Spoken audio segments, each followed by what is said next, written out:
Lihatlah di hadapan kalian, ada seorang anak yang sedang menyanyi.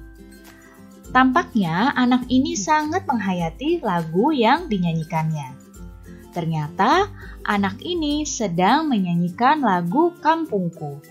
Nah, di sini Dayu juga menonton anak ini bernyanyi.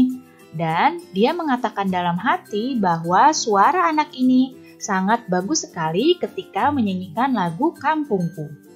Pernahkah kamu menyanyikan lagu Kampungku? Nah, sekarang lihatlah teks lagu Kampungku berikut ini. Lagu Kampungku adalah lagu yang diciptakan oleh Ate Mahmud. Nah, kalian coba ya menyanyikan lagu ini di rumah.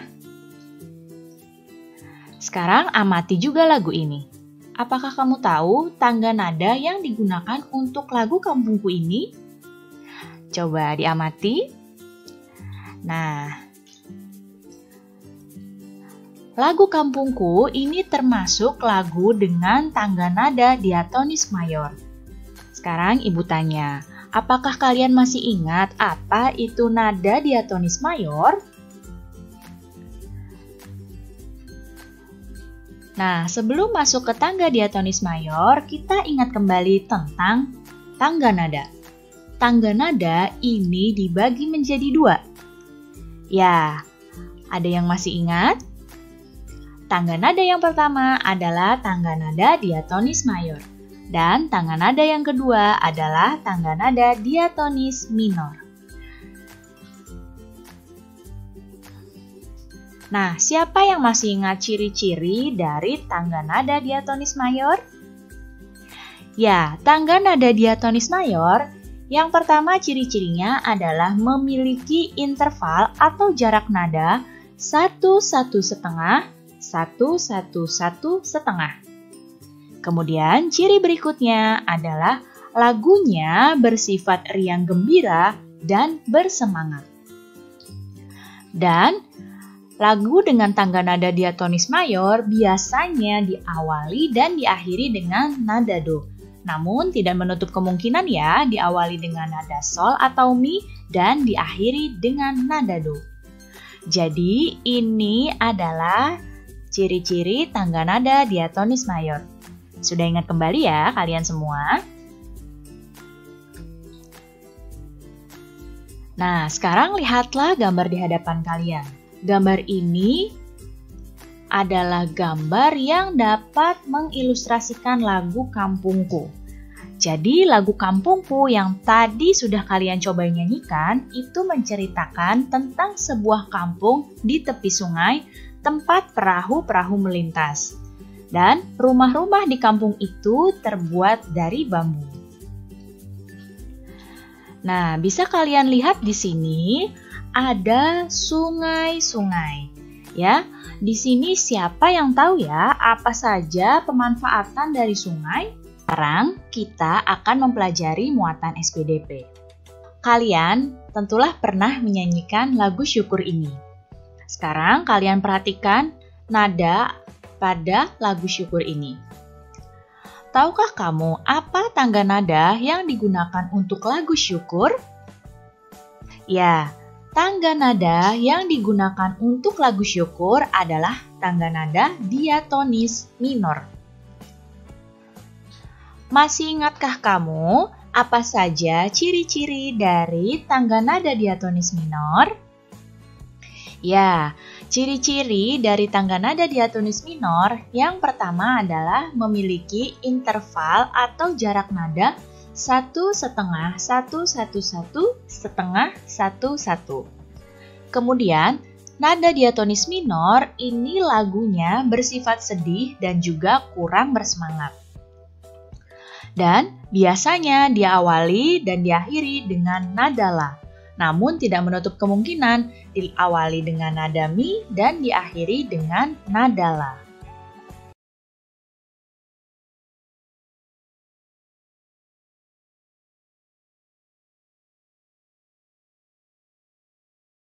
Ini adalah pemanfaatan sungai. Sekarang kita akan memasuki muatan IPA. Pemanfaatan sungai yang pertama yaitu untuk irigasi, pertanian, atau persawahan. Kemudian, sungai juga dapat dimanfaatkan sebagai sumber air bersih.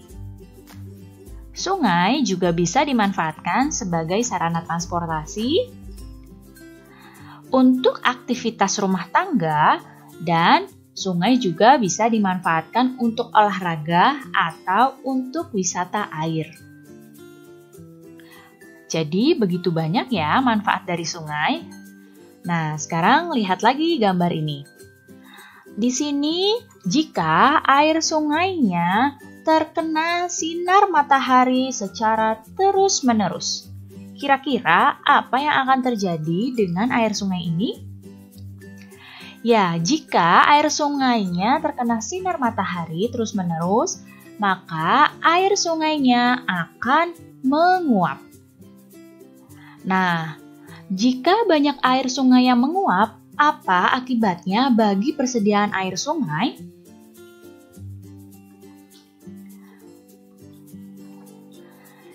Jika air sungai terkena panas matahari terus-menerus, akan menyusut jumlahnya, ya.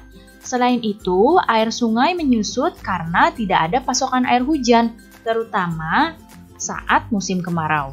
Nah, kondisi seperti ini dapat berdampak pada masyarakat yang memanfaatkan air sungai. Karena jika sungai terus-menerus terkena sinar matahari dan tidak ada hujan, maka sungai tersebut akan mengalami kekeringan dan masyarakat pun tentu akan kesulitan.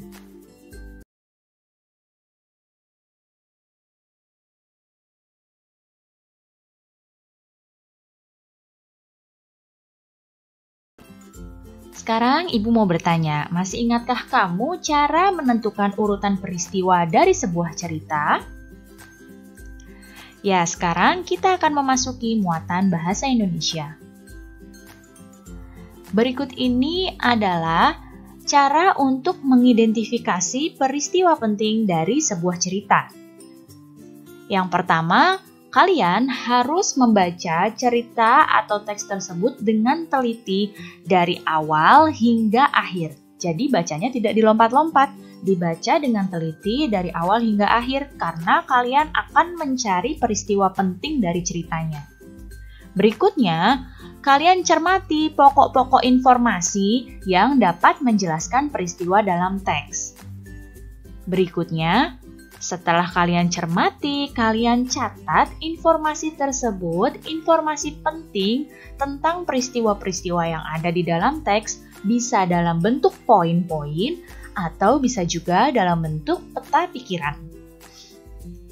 Dan kalian tuliskanlah peristiwa yang kamu temukan tersebut sesuai dengan urutannya dalam cerita. Jadi tidak melompat-lompat menulisnya, tapi harus berurutan sesuai dengan cerita yang kamu baca. Nah, sudah ingat kembali ya cara mengidentifikasi peristiwa penting dari cerita? Lihatlah di hadapan kalian. Ada dua orang anak yang sedang memainkan permainan tradisional. Pernahkah kalian memainkan permainan tradisional? Ya, jika kalian pernah memainkan permainan tradisional, rasanya pastilah sangat seru. Sekarang, kalian bacalah teks tentang permainan tradisional berikut ini ya. Kita akan mempelajari muatan bahasa Indonesia.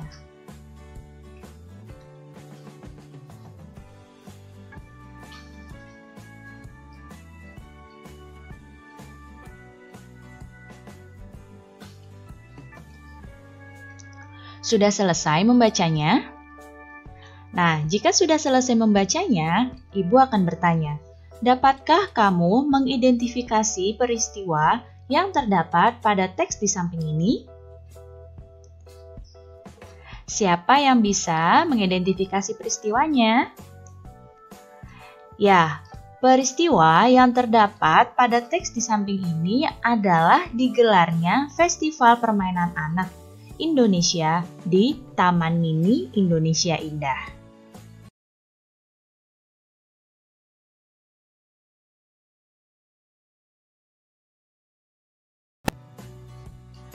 Keberagaman masyarakat Indonesia membawa dampak positif dalam memperkaya budaya. Salah satu kekayaan keberagaman budaya Indonesia adalah permainan tradisional. Permainan tradisional biasanya dimainkan secara bersama-sama tanpa mempermasalahkan perbedaan. Sekarang kita akan mempelajari muatan PPKN.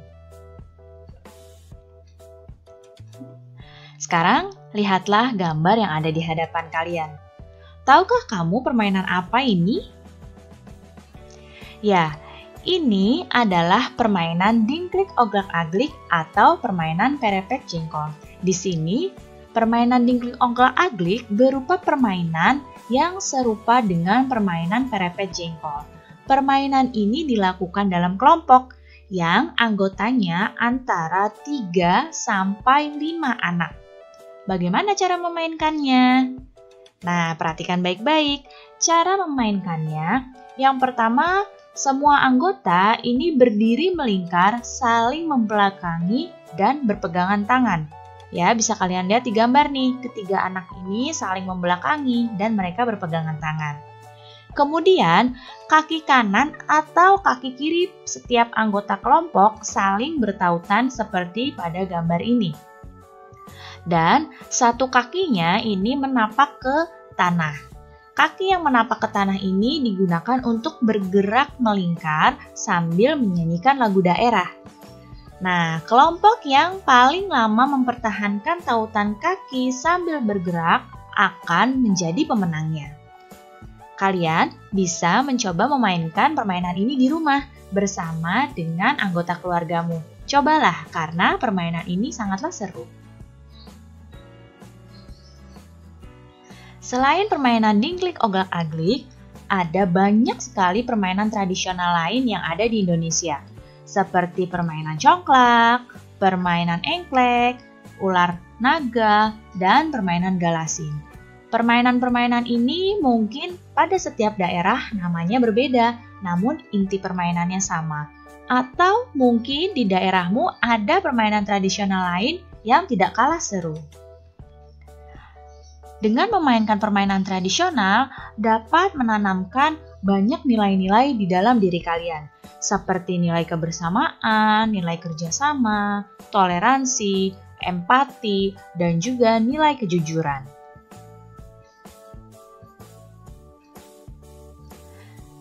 Kita hendaknya membiasakan semangat kebersamaan dan juga toleransi antar teman. Untuk apa? Untuk mempererat kerukunan serta memperkukuh persatuan dan kesatuan. Lalu, bagaimana ya tindakan yang dapat mempererat kebersamaan tersebut? Nah, berikut ini tindakan yang bisa kalian lakukan untuk mempererat kebersamaan dan juga toleransi. Yang pertama, kalian ikhlas dalam menolong teman yang membutuhkan. Kemudian, menghargai pendapat teman dan juga menghargai perbedaan pendapat. Dan berteman tanpa mempermasalahkan perbedaan. Jika kalian melakukan tindakan ini dalam kehidupan sehari-hari, maka kebersamaan dan toleransi kalian dengan teman-teman kalian pastilah akan semakin baik. Keberagaman sosial dan budaya di Indonesia ini menjadikan Indonesia negara yang kaya. Sudah sepatutnya kita mensyukuri keragaman dan keadaan negara kita. Nah, ada sebuah lagu yang dapat mengungkapkan rasa syukur kepada Tuhan. Tahukah kamu lagu tersebut?